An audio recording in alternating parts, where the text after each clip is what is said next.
The goal of this podcast is to help you break in and thrive in advertising. And we do that every single week by sharing the stories and advice of those rocking it on the other side. And we also like to showcase different break-in strategies more directly. And today we do just that. In this episode, I'm sitting down with two faculty members from the Brand Center at VCU today, Tom Scharpf and Holly Hessler. And not only are they faculty, but both of these folks are actually alumni of the program as well. They've got really interesting stories about how they found their way to Brand Center as students, went on to build really impressive careers, and what it's like to teach students there now. So let me tell you a little bit more about our guests. Tom Scharpf is chair of the Art Direction concentration at Brand Center. He's also a graduate of the Brand Center's inaugural class, which we'll talk more about, and worked as an art director and creative director for 2 decades before coming back to teach. Most recently, before becoming a full-time faculty member at Brand Center, he was executive creative director and EVP at Leo Burnett, where he led global campaigns for Samsung Mobile and led the team who brought on Coors Light as an account. Before that, he spent 12 years at Venables, Bell & Partners, growing the agency and earning 8 Cannes Lions for clients like Intel, Reebok, and Barclays. Scharpf's career includes work at top agencies such as BBH in New York City, Chiat Day, and Fallon, where he created award-winning campaigns for brands like United Airlines, Adidas, and Johnny Walker. His work has been widely recognized, appearing in New York Times, Ad Age, and winning accolades from D&AD, The One Show, and Cannes Lions. Holly Hessler is chair of copywriting at Brand Center. She is also a graduate of the Brand Center and worked for a decade as a copywriter and creative director before coming back to teach. After graduating from the program, Hessler moved to LA, where she worked at 72 and Sunny on brands such as Nike and Bugaboo, Chiat LA on Crate and Barrel and Diet Pepsi, Deutsch on Target, and finally, Media Arts Lab on Apple. In 2018, she moved to New York City to take a job at McCann on Verizon, and Holly's work has received recognition at Cannes, The One Show, D&AD, the Clios, the Webbies, and more. She has also worked with nonprofits, including Conservation International, the One Love Foundation, and the Ad Council. And a bit about the Brand Center. Brand Center is a 2-year full-time master's program located in Richmond, Virginia. They have concentrations in art direction, copywriting, creative brand management, experience design, and strategy. And they're well known for developing creatives and leaders in the advertising and branding industry. Their alumni work on behalf of the world's biggest brands at some of the world's most creative companies and at leading advertising, design, and innovation agencies, consultancies, and firms. We've got alumni there that are working at Wieden Kennedy, McCann, Ogilvy, 72 and Sunny, Droga 5, and more. Their alumni are behind countless Super Bowl ads and contribute to the success of iconic brands like Google, Apple, Disney, and Nike. You're going to love this episode. You're going to want to listen to both these folks and learn more about the Brand Center. To do that, visit brandcenter.vcu.edu. And of course, I'm here to help. If you ever want to connect with these guests, I can make some introductions. I'm happy to do that for you all. Now on with the show. This is the Breaking and Entering Advertising Podcast, and as usual, I'm your accomplice, Geno Schellenberger. Kick it, Mikey.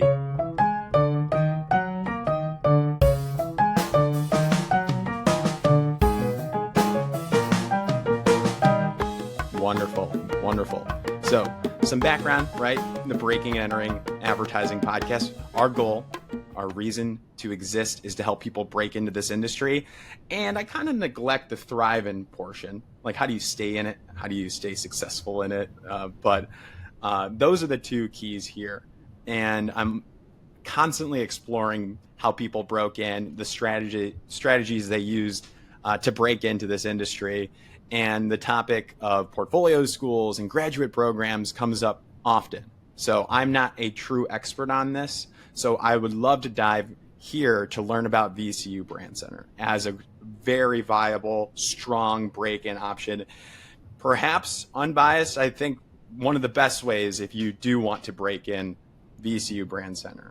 It is an investment, right? You do get a master's degree. It's not easy, right? I wouldn't say it by any means. So I kind of want to dive into that. And first way to do that is to understand who you two are. So Holly, it says here on the VCU Brandcenter website that you're a chair and professor for the copywriting cohort. Is that correct?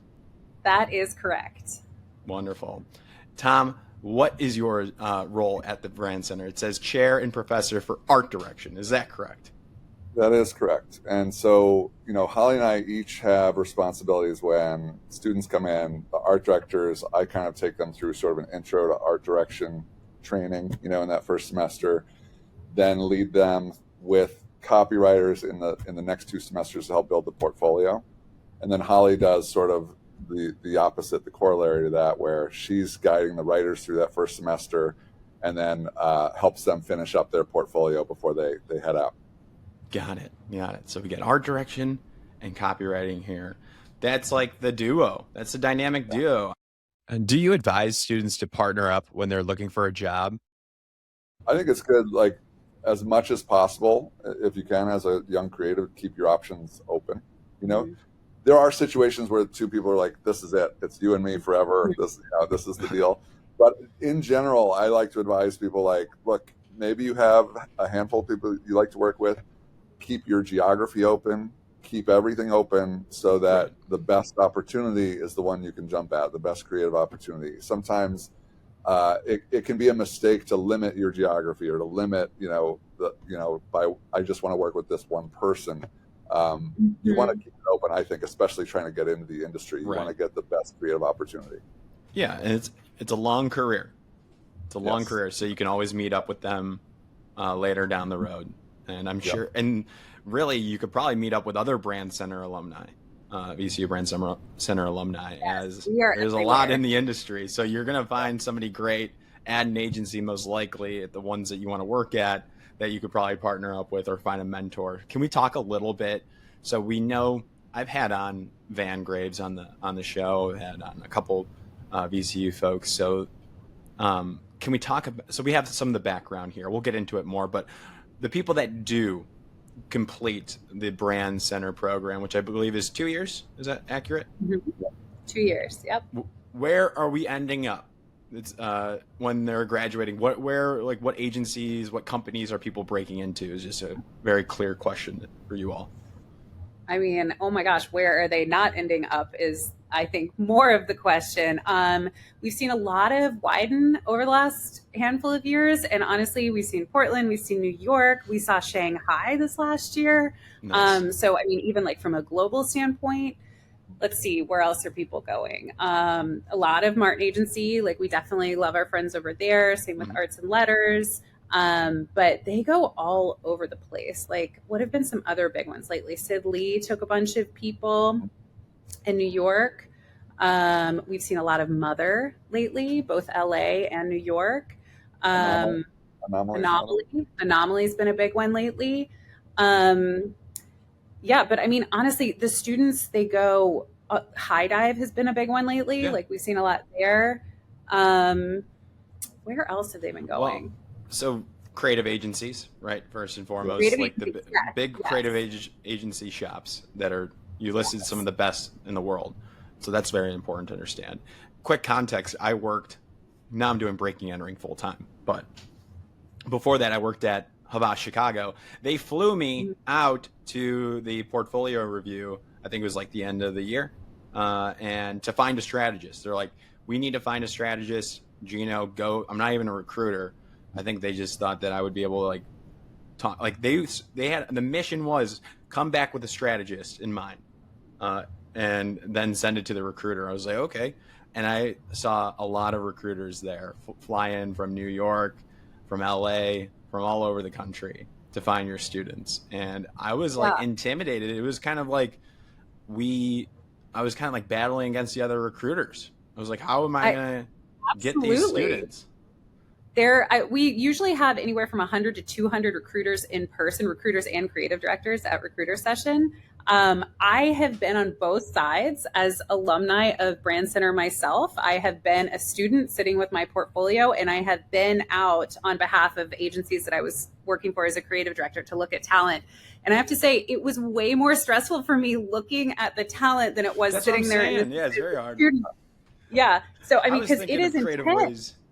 Yeah, I was thinking of creative ways to like, do I like set up, like, do I lock a room where the other recruiters are in? Like, how can I get an Right. advantage here? Do I set up Right. like a tripwire of some sort? Tip But for yeah. recruiters: set up a happy hour. Everybody Wow. will come. Yeah, where one of the hotels? Yeah. One of the hotels, one of the bars, anywhere. Yeah. Yeah, it's kind of an amazing thing. It's basically like a reverse career fair, and the recruiters and the creative directors stand in line to talk to you, which is kind of amazing. And I tell people when I'm recruiting to get students to come here is, I can't guarantee that Wieden & Kennedy is going to hire you. I can't do that, but I will guarantee Wieden & Kennedy will be here and they will look at your book. And not a lot of places can say that. I think it's one of the best advantages is that it sort of became this sort of almost like recruiter con, where like every major recruiter came and they used it as a networking situation. They met all these students, and it's sort of an event every spring here that's super fun.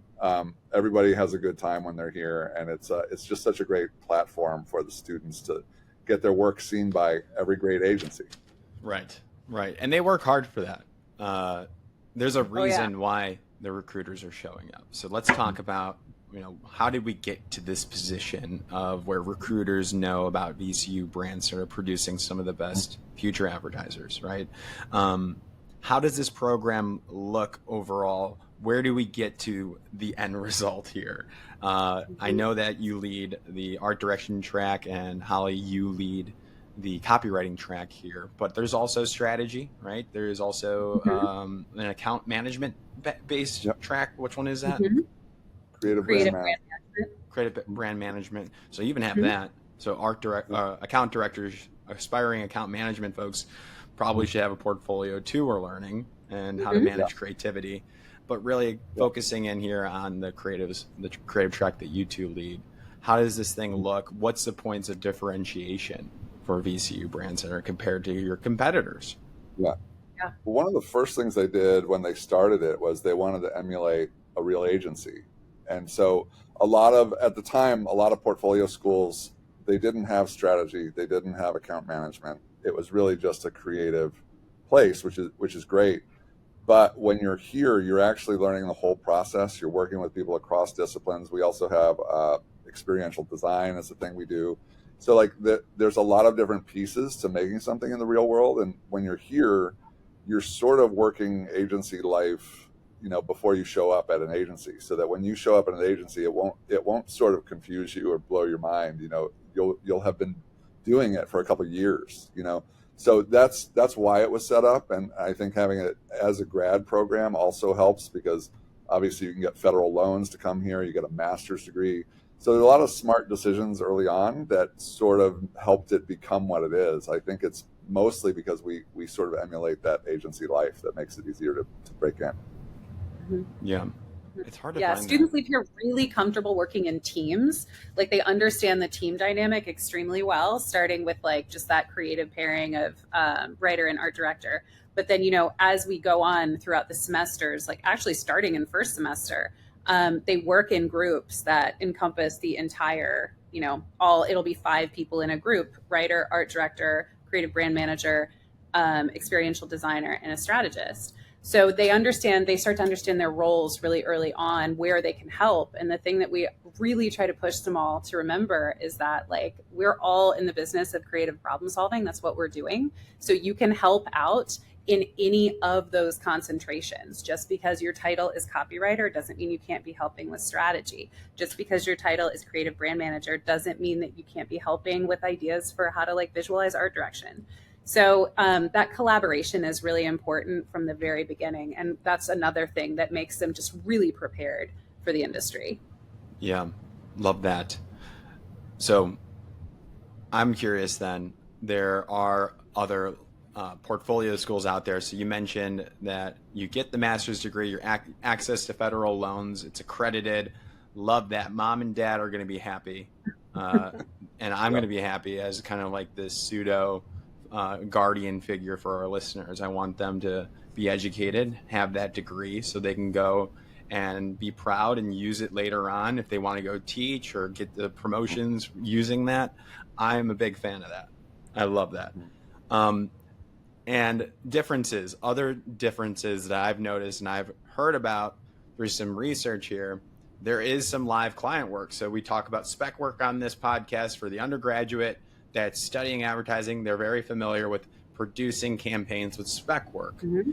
And usually spec work is a good move, right? We recommend spec work because you can think big, you pick whatever brands that you like. There's no internal review system. There's no budget restrictions. But your program now is incorporating some live work. So how does this operate and why? Holly, I think you might have an idea about this. So can you speak to that live work? We try, especially in second year, we try to bring in live clients to these larger classes where the students are working in collaborative groups. So that would be like the fusion class that I teach in the third semester is a creative team and strategists. And then also there's a class called brand experiences. That would be every single concentration is in that class. So we invite live clients in and they actually will brief the students themselves. Like we'll work with them on the brief. So we know it's something that our students can tackle. The live clients do the briefing themselves. And these live clients can be anything from, we've had Walmart, we've had local clients, like Greenswell Growers, for instance, which is a local client here. They grow lettuces out in Goochland. And so the students attack these briefs. They usually get about 5 or 6 weeks to work on these. And then they give these incredible presentations to the live clients. They get to hear the feedback from the live clients. But the cool part is that sometimes those live clients say, hey, we would like to run with this work. Nice. And then when that happens, those students get to see their work produced, like the Greenswell Growers example I gave. Like they ended up buying a package design that our students came up with and moving forward with a campaign, which was really great. We've worked with SoulCycle recently, which was another great experience, just to be able to understand really how the business comes together. And they get to get inside tips and get some free SoulCycle classes as they do it too. Now we're talking. I could probably use a couple of those classes.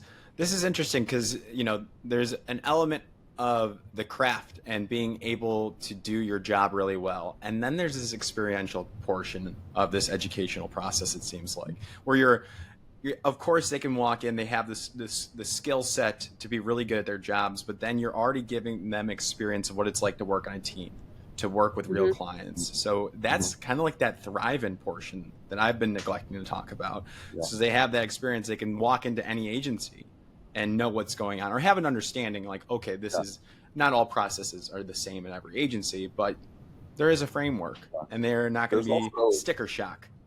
I was going to say the other thing that I think is fun is that we also simulate the sort of intensity that can happen at an agency, where we do a thing called a sprint. And it's in between their third and fourth semester, and it's when they come back from the holiday, heading into their last semester. We have real clients, so we've had like Buffalo Wild Wings and Peloton and a handful of others, and we've done this for years. But basically, the real client gives them a brief on a Monday, and then the students work their butts off for like 4 days, and then they pitch on Friday. And it's really it's that intense. That's legit. It's the whole way through, and it's very close to what happens at an agency. Very. So you get that intensity that for a pitch or something at an agency, or like maybe a crisis at an agency that a brand calls you on a Thursday and they need answers on a Monday. It's that sort of thing, and it's super fun. And the clients are often really blown away because what those students do, maybe there's 5 or 6 students on a team, they create in 4 days what might take 3 or 4 weeks to get out of an agency because there's a lot of meetings, there's a lot of check-ins, there's a lot of things, but this is really like, give us the brief, give us 4 days, and we'll show you what we've got. And it's a really fun exercise for students. Yeah, it's great. We love having client participation from all over the place. We also get a lot of, we try to bring in creative directors, like working creative directors, working, CSOs, to come in and also just look at the work as the students are going. So in these like more second year classes, we just invite people to sit in and then give their feedback. And I think that's really important because the students get used to hearing my feedback. They get used to hearing Tom's feedback, but it's great to just get an opportunity to get in front of one of these people that they may be interviewing with, in the next handful of months. And also it gives them a great way in. Like, I love that as a networking tool. Like, now they have somebody that they can call or email and say, hey, you actually saw my team present work around this. Could I maybe come talk to you about a job? Absolutely. Yeah, the networking aspect, it seems very well covered in this program. And, Yes. I think what I would be, if I were to, now I'm thinking about the creative brand management portion. Maybe I should go check into that. But I think what's really appealing to me is the actual skill set and the comfort you might develop working in this setting. If you haven't been in that agency setting before, this sounds perfect. Where do you see students that are enrolling? Where are they coming from into the Brand Center? Just generally speaking, we don't have to go hard facts, but from your assumptions and what you've seen, are they from agencies? Maybe they were in a digital marketing-esque, similar like object of a creative agency, not quite there, where they really wanted to be at like a High Dive or an Ogilvy. Are they enrolling after a year or two of that? Is it directly from undergrad? Give me the rundown. I'm sure there's a mix too. I was going to say, I think it's sort of top of my head. I think it's three major groups. One is, yes, right out of undergrad. One is, like you said, maybe they worked somewhere in a marketing org for 2 or 3 years and didn't feel like they were getting where they wanted to be. Maybe they discovered a role at this job that they didn't know existed, and they want to go focus on that. Yeah. And then there is another cohort where they've maybe worked 8, 10, 12, 15 years doing something else and realized they didn't like it, and they decided to change their life up. And I think it's a really cool mix because all of them come wanting to, reinvent themselves and devote their time and their creativity to this purpose, to solve creative problems. And they come from all over, all sorts of different personalities. I really love watching them all kind of show up every fall because you can tell it's where they were meant to be. It's one of those things where they're finally in the place that makes sense for their particular talents. And so it's really cool to see all those different kinds of people, different stages of their life show up and sort of tackle this. Yeah. I'm sure the journey, the consumer journey from discovering Brand Center, thinking about it, the consideration, going down that funnel until they get there, it's probably you have to think about it. It's an investment. It's, you're getting your master's, you have to be in Richmond, right? And they're committed, they're showing up, then they're probably all in. And you get to just sculpt them and help them achieve their dreams. I love that. Holly, anything awesome to add there? Well, I was just going to say, it's really to echo Tom's point, it's so fun to watch them all come in. And we see this, initially there's this real fear of, okay, well, I am straight out of undergrad and maybe I did advertising in undergrad, but I feel younger than some of these other people over here who have had all this life and work experience. Meanwhile, that person is feeling oh my gosh, I know I've been working for 5 years, but I didn't come straight out of undergrad and I don't have as much advertising experience as this person over here. And what they start to realize is those things that they're afraid of actually become the things that make them unique. And so that's really what we try to pull out of them, because it's hey, you were all selected for this program. Every single one of you has what it takes. And what we got to get you to think about is there's nothing to be afraid of. This is just who you are. And your story is so important in making your creative work better. So it's fun to watch them have that realization that wait, I don't have anything to be afraid of. I just get to be myself. And that's going to make the best work. Love that. Yeah. The perspective and who you are. You got to put it into your work as well, and you shouldn't lose sight of that. And that's a really good lesson there. So you talked about owning their story. I think that's a perfect transition to understand your stories. And Tom, I would love to start with you. And maybe you went to VCU, maybe you worked in, now you're here running the art direction cohort, that sector of this program. So give us a rundown. At what point did you say to yourself, Tom, to young Tom, I want to make ads for a living, so I'm going to go all in and do this? It's funny because when I was little, I think the thing I loved the most was drawing, and I think I wanted to be a cartoonist. That was my dream. One of my early inspirations was The Far Side with Gary Larson, and I loved that he could do such a big joke in such a small space. And in a weird way, it's sort of training for advertising. You get one sentence and one picture, and it kind of works. So I wanted to do that. Ari Weiss said the same thing. Yeah. It's really, and the sense of humor, all of it was great. But I got to a phase where I realized like I could draw pretty well, but I wasn't a professional illustrator. And this is what I tell my students all the time, is that I found myself like, I can play a little guitar, I can take a decent picture, I could kind of paint a painting, but nobody's going to pay me for any of those things because I'm not good enough at them. But I love creativity. I love movies. I don't know how to make a movie, but I love movies. And so I had all these things I was really into, but I didn't know what to do with it. And I had a sort of love-hate relationship with advertising. I kind of still do, where I think 95% of advertising is really annoying, and I always did. But I will say the 5% was amazing. And that's the stuff that I was like, even as a kid, I wondered who got to make that, who got to do that. And I didn't, I lived in South Bend, Indiana. There were no agencies in South Bend, Indiana, as far as I knew. I never met anybody in advertising. I didn't know anything about advertising. There was no clear path to get into it.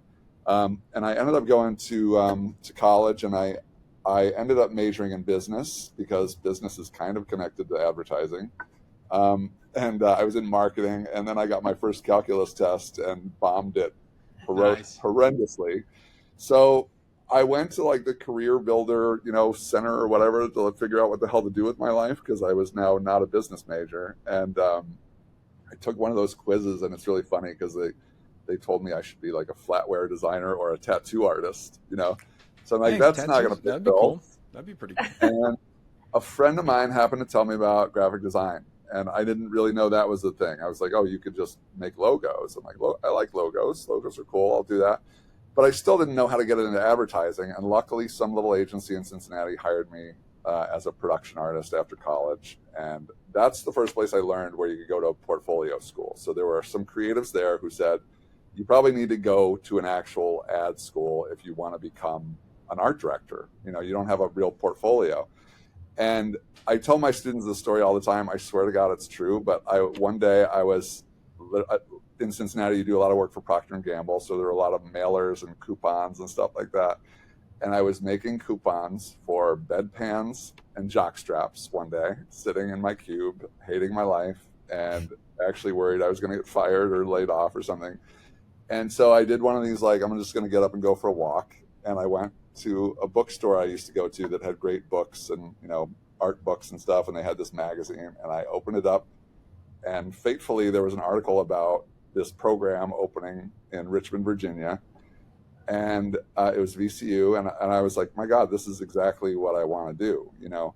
When is the deadline? And the deadline was 48 hours later. And I had no portfolio. And so I just stayed up for 2 nights, and I sent what was probably a garbage attempt at getting in, but I got in, and it was the first year of this program at VCU. So I think it's one of the only reasons I got in is that it was the first class. And so I think they needed bodies, so they let me in. Take it. You got in the first and class. I got in, and it obviously changed my life. I mean, it was like the wildest 40 or 24 months, and I got a job out of school at Fallon in Minneapolis. And that was really, to me, just an incredible way to learn. I mean, all these legendary people were there. There was like Lou Bars and Greg Hahn and Dean Buckhorn and Bob Berry, and just like a who's who of advertising, And was it a pretty seamless, you went to Brandcenter, you were in the first class there, which is incredible. Were you able to get that job fairly easily post-graduation? It really was. And, the other thing we didn't talk about is the board at at the Brandcenter it's a who's who of people in the industry. And, Right. and at that time, Let's look Bill at that. Westbrook, who was head of Fallon globally, was on the board. And he actually came to speak one day in the spring, and he looked at books. And that's what I had a job before I graduated.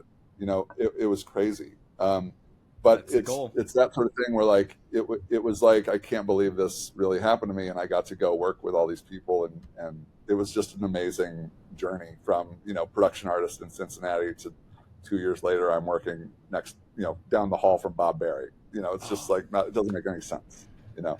So the program definitely worked in your favor there, and you took a chance, right? Like, for sure, this is brand new, and yes.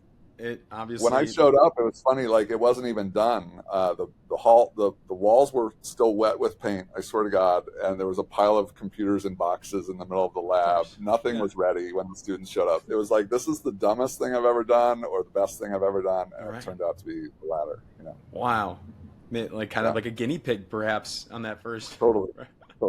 But out the gate, it worked for you. I love that. Yeah, it did. Holly, it did. How about you, Holly? And we can get deeper into careers too. But Holly, how did you discover Brandcenter? I'm one of those students who I actually grew up right outside of Richmond. So I grew up in Chesterfield County. I didn't know anything about advertising. I didn't know that copywriting was an option. I didn't know that it was a career. I knew nothing. And I had always done well in math and science. I think I'm just kind of like a natural problem solver. So that was like the direction I was pushing. What are you doing in advertising? I know, right? So I have my undergrad degrees are in biology and psychology from Virginia Tech. So it was like I was supposed to go like that route. But I always loved writing and reading, especially. Like I've just always been this like voracious reader. I love to get into it. But I was always pushed like, oh no, that's hobby stuff. Like you don't do that for a living. That's how you end up as like, you know, living in a broom closet in New York City for the rest of your life. So I did this like science thing. And then as I went through it, I kind of decided I don't really want to do the science thing anymore. So I graduated from undergrad. I spent about 4 years just working random jobs, kind of trying to figure out what to do with myself. And I was working here for a bank. And I was so bored. In the evenings, I would cocktail waitress. And I just happened to cocktail waitress at this Irish pub, which happened to be right next to the Martin Agency and also across the street from what at the time was called the Ad Center. It would later become the Brandcenter. And I would see these people in there and they're having a blast. It would be, 4:00 in the afternoon and they're having a great time laughing together. And I was like, what are these people doing? They're working. These were creatives in advertising who were working. And that was how I learned about it. Turned out one of my future professors was also one of my regulars. I didn't realize that this person was also in advertising. So they gave me the rundown. I know. They explained it to me. It was Mark Finsky. I started to understand what this was, that like the copywriting is really like problem solving and you get to write and you get paid. And I was like, okay, I'm very interested. So I put together a portfolio having absolutely no clue what I was doing. And mine was, I actually made it as a full-on magazine, but it was like you're flipping the pages to like learn about my backstory. And then there would be an ad that I had made, like a spec ad, and then you'd learn more. And then there's another spec ad. It was ridiculous because I had designed the entire thing in Microsoft Word. But I ended up getting accepted to the program once they discovered that I was just doing the best that I can with no background. And it was truly one of those moments where I walked in the door and I just started talking with people and felt like, oh my gosh, like these are my people. This is where I'm supposed to be. And I try to tell this to the students and I try to make them understand this like right away, that your professors are great. Like we'll do everything that we can for you. But the connections that you are making with your peers, like with your other students, those are the things that are going to carry you for the rest of your career. So it was an amazing 2 years for me. And yes, hard work, lots of hard work, but I had never felt so focused on anything in my life. Like Tom, I actually ended up getting my job before recruiter session, three friends of mine over spring break at the end of our second year, we decided that we were going to go out to California. And we picked 4 agencies that we wanted to look at in LA. And we picked 4 agencies that we wanted to look at in San Francisco. And at the time, the way the network worked was when like leading up to graduation, we were each given like a full booklet. It was like the size of a phone book with every single alum's name, email address, and phone number. And so we just went through this book and we're like, okay, where do we want to go? Who do we want to talk to? And one of the people that we contacted, not knowing who this person was, Tom Scharpf, at Venables, and he said, come on in. I'm going to take all 4 of you. You know, we were just some little kids running around California at the time. I'll show you around the agency. So that was actually the first time that I met Tom. But that trip was so critical because in LA, I also went to 72 and Sunny, and that was back at the time that they were like, I don't know, maybe 25, 30 people. And I got hired off of the decision to take that trip out to California for spring break. So that was my first job, was at 72 and Sunny. I love it. I love how you are on spring break and you're still networking and still like making these connections. That's a good lesson there. Well, it was funny. I got lucky in that one of my classmates and really good friends is a total ad nerd. So I kind of was on the trip just for like spring break for California. But he was like, no, we're doing this. We're going to network while we're out there. So it worked out great. You got to love those friends. I have one of those ad nerd friends, like even more than I am, and just they're so great. If you ever question like who made that ad again, and they'll just be like, boom, here are the 3 creative directors, here's the agency, here's the year, here's where they're at now. I'm like, you're special. I love you, and he helps me out so much. But how funny would that be if Tom said, no, you can't. Yeah. No, I know, but that's the cool thing is like every single place that we reached out to, every single alum we reached out to said, yes, be happy to show you around. Again, it's not like, hey, we're going to get you a job. It was, hey, we can help you get your foot in the door. We'll take a look at your book. We'll give you feedback. We'll sit you down. We'll like help you with the informational interview. And that's incredible. And that's a thing that I experienced, and I'd love to pay that forward. And so I encourage all of our students to use the network because it's really incredible. Totally. It's that community that you developed when you being a student and going through that program. Obviously, there's a need to give back, and that feeling to want to give back to the alumni, which is incredible. So, my next question then, Tom, at a high level, then, so you broke into Fallon. Then, what were some other shops that you've worked at? Looking at your career. At a glance here, how did you trend upwards, downwards, sideways, left and right? Where do you ladder up to getting back to VCU? Well, when I was at Fallon, I left after a couple of years. I kind of wish I would have stayed a little longer, but I was very impatient and I wanted to go work and make some TV spots. It's like I was just dying. Totally. I was a junior who just wanted to go make TV spots, And I left, and it was during the .com insanity on the West Coast, and agencies were popping up like dandelions when that was going on. And I went to a Goodby offshoot that was named Grant Scott Hurley, and I worked there for 3 or 4 years and made TV commercials. I got what I wanted, and then when the .com bust happened, I just started freelancing, and so I freelanced sort of on both coasts for a couple of years, but eventually I freelanced for Venables Bell in San Francisco. And then that turned into a long-term gig, and I stayed full-time for, I want to say 12 years. It might even be longer than that, but that's kind of like 3 lifetimes in advertising, lore. But it was an amazing place. It was same thing Holly said, like it was probably 30 people when I started, and it grew to about 200 when I left.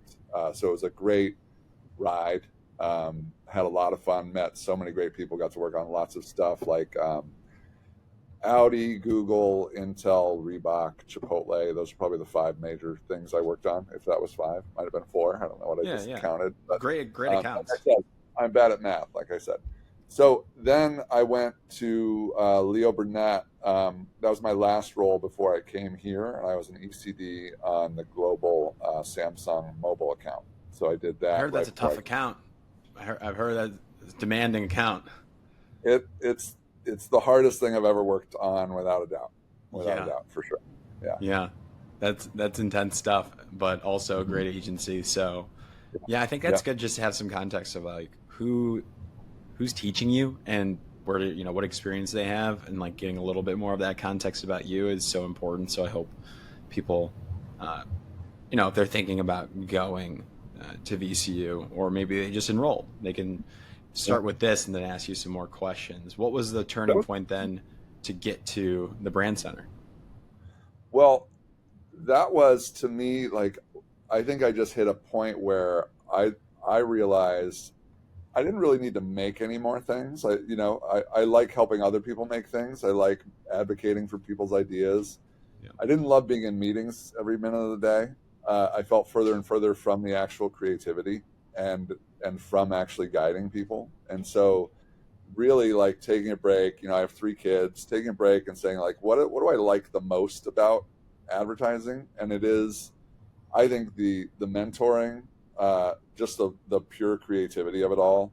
And so those 2 things and teaching really made sense. And so when I get to come here and I get to work with students, and it's all about the creativity, there, like you said at the beginning, there's no budgets, there's a lot of times there's no clients, and so what we do is we try to make this a showcase for their creativity, and let them push it as far as they're comfortable pushing it. So to me, it's way more rewarding. I get more out of my days. I get to be around creativity.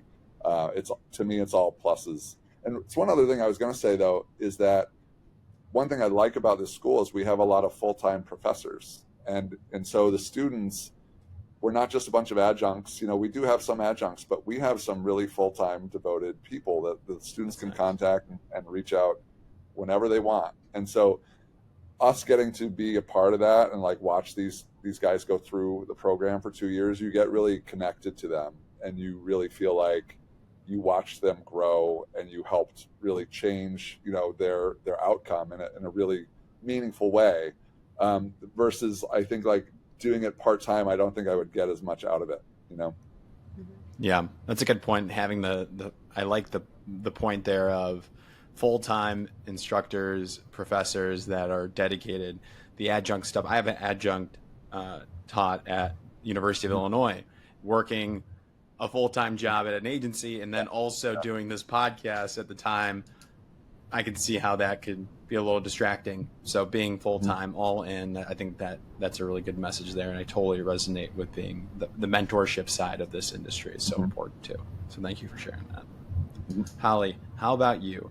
So you remind me, so 72 and Sunny was like your first break in? 72 and Sunny, that was my first job. And that was this incredible time out there where they were a tiny agency. They were still independent at the time. They were figuring out, really who they were and what they wanted to be.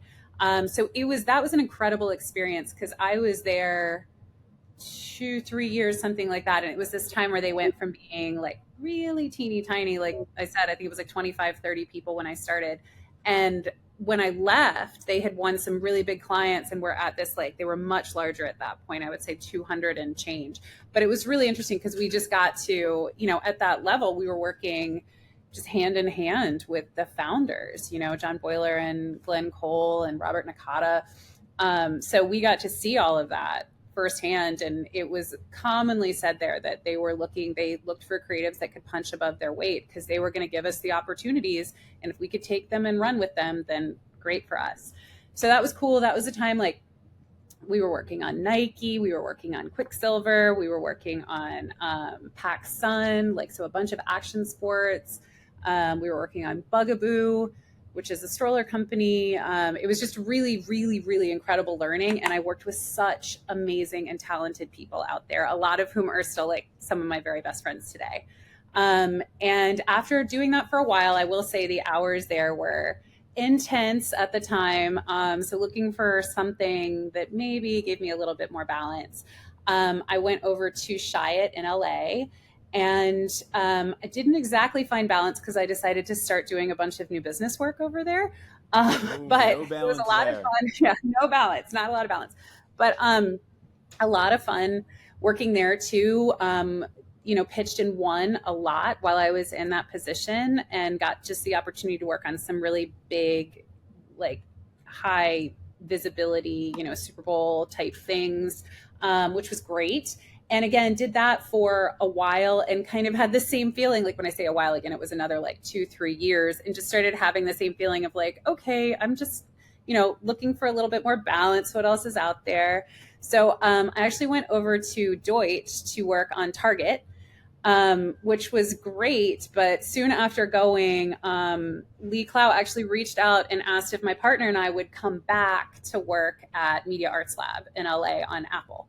So it was just that kind of invitation that you can't say no to. So No. I said, all right, let's do. So we did one really fun production for Target, and then went over to Mal, and we were there for 4 to 5 years. That was what it was great, because there I got to work on, several of, like, I really got to see how that worked. Did iPhone launches, did the launch of the watch, worked on iPad, worked on MacBook, like did all of it.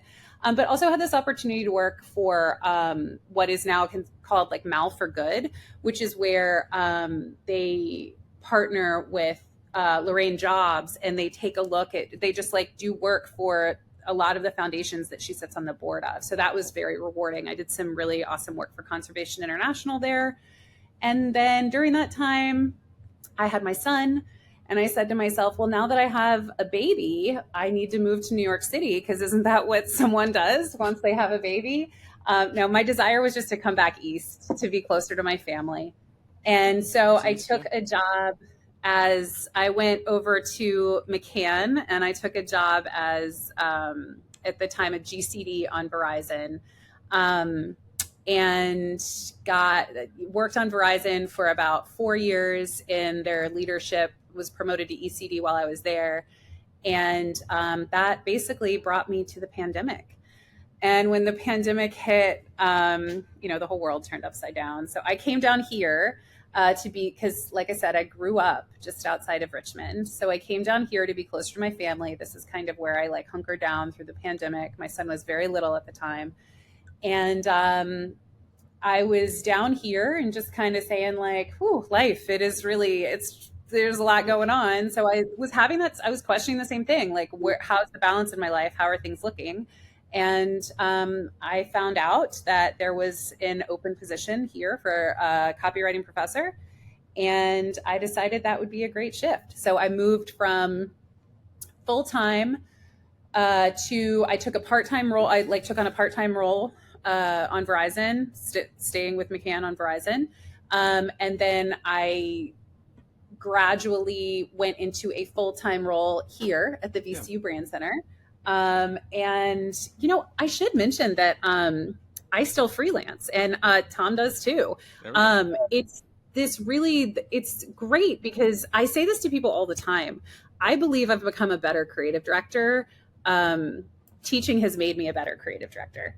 It's just this thing where you really do learn what it means to help walk people towards their own solution, versus like you've kind of like pulled that ripcord of thinking like, well, if all else fails, I'll just like fix it myself. Like you can't do that with student work. Like we can't do that. So I feel like teaching has definitely made me a better CD. Right.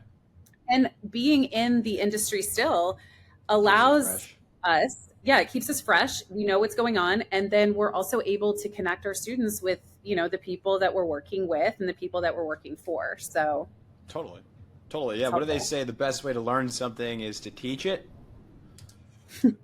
Is that what they say? All right, That's perfect. I read that somewhere. I used to try to, I would teach my friends like advertising concepts and stuff in undergrad, or my mom would call her up. And they'd be like, I don't care, but I'm like, you just have to listen. And so you guys are probably definitely sharpening your skills. That makes sense as well. But totally, the Lee Cloud calling you or emailing you, like, that's insane. I would love to talk with you more about Lee Cloud, but it's more so about the brand center. So want to kind of talk into this last segment here. Who should be like, who's the ideal person if there is one, if they're thinking, they're listening to the end of this podcast, that's probably a sign. That's probably a green flag that you should, call up, apply, learn more. But who else, like if somebody else is listening to this, they want to bring it to a friend, should apply to the Brand Center?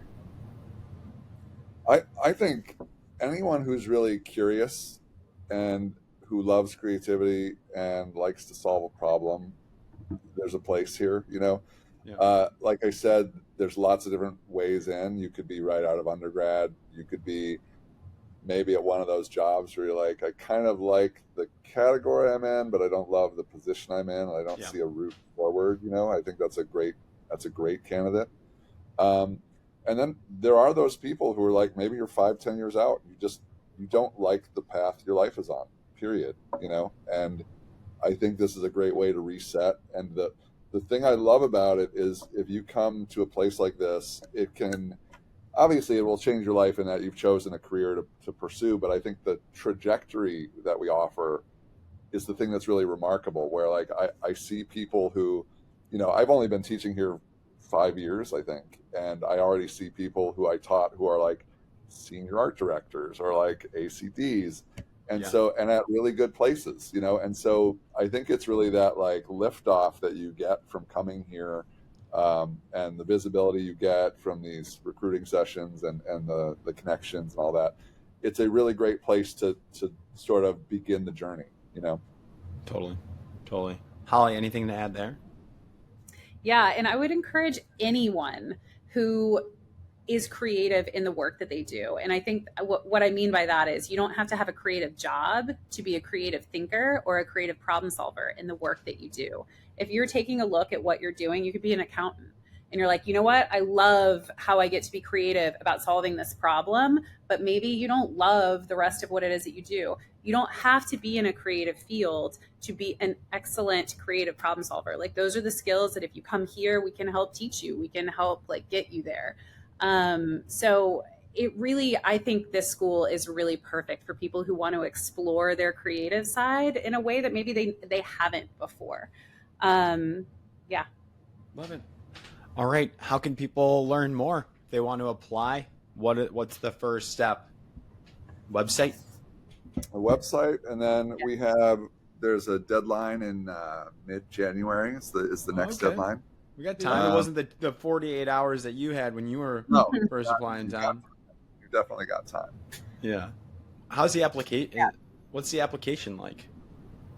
Is it there's a general part of it that everybody does, and then there are things that split off depending on what you're interested in. Gotcha. So I know in the art direction one, some of it is talking about do you have an artistic influence or hero? Is there somebody, just to show that you're sort of in touch with creativity, that you're inspired by art. We do ask the art directors to do one sort of mini campaign, just to test their conceptual ability, their visual thinking. That's something they're asked to do. Holly, you want to go through like what writers are asked to do? Yeah, this is high level stuff. For the writers, it's similar. Like we want to understand what type of writing you admire, what type of writing you strive to do. But at the same time, like we do want to test that like conceptual ability. So we'll have you write some short form. We have prompts to have you write short form. And then again, we encourage anyone who has a portfolio with any kind of creative work, whether that be advertising creative work or short stories that you've written, or even like articles that you've written. We're not really looking for thesis papers per se, but just anything that shows off your writing ability and your ability to show us that you understand how to think conceptually. Like that's a big piece of it as well. But one of the things I always say, if anybody's on the fence about whether or not they would like the work or like what I like advertising, is this for me? It's worth doing the application and just seeing like, do I like this? Did I find this fun? Was this an interesting challenge? Like, or was it just like, I don't know, it's kind of boring. I wasn't that into it. That'll answer a lot of questions for you right there. So it's definitely worth taking a look at if you have any interest at all. That's a good point. I like that. Well, I'm feeling really good about this. I think VCU Brandcenter, we're learning about ways to break into the industry. And this is a pretty surefire way. I don't know what the final stat is, but I'm close. I'm sure it's very high success rate of people that that complete the program, graduate, very high success rate that you're going percent chance that you will break into a great agency, great job. And I've seen it. I was flown out there to find a strategist, and I saw what it's like on the creative recruiter side of that world. There's something going on in Richmond, and I believe that it is a combination of what you all are doing. And the Martin Agency and Arts and Letters is a great town. We didn't get into that, but I've stayed there a couple times because of that, those organizations, and it's really fun. And it's just got this community, this vibe. It's less stressful than New York and Chicago, I can attest. And I know you both agree with that. It's just so conducive to creativity, and there's something going on there in the water in Richmond, and it's working. I agree. Richmond is having its moment. It feels like it's long overdue. VCU's always been like known as this like art school. Like for, like I said, I grew up here. And that was always kind of who they were. They still are. They've just grown exponentially in so many other areas now. So it's fun to be a part of this kind of like artistic swell. And there's so much cool stuff happening in Richmond right now. There's great music. There's amazing food. We've got breweries popping up. There's so many of them, you can't even keep up with it. But it's a fun time to be here. It's a fun time to see this. Totally. So thanks for sharing and illuminating this path. I hope people reach out, but I think I'm feeling good. I have nothing else to ask. Thank you both for coming on the Breaking Entering podcast. Thank you. It's great to be here. Thanks for having us.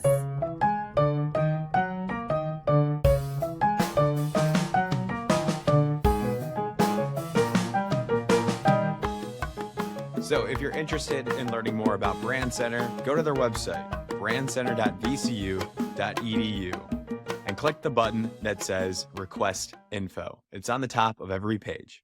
It'll prompt you to fill out a quick form, and then you'll be on their email list and receive information about upcoming events and application deadlines. Speaking of, applications for fall 2025 are officially open, and all the details are on the Brandcenter site, brandcenter.vcu.edu/apply.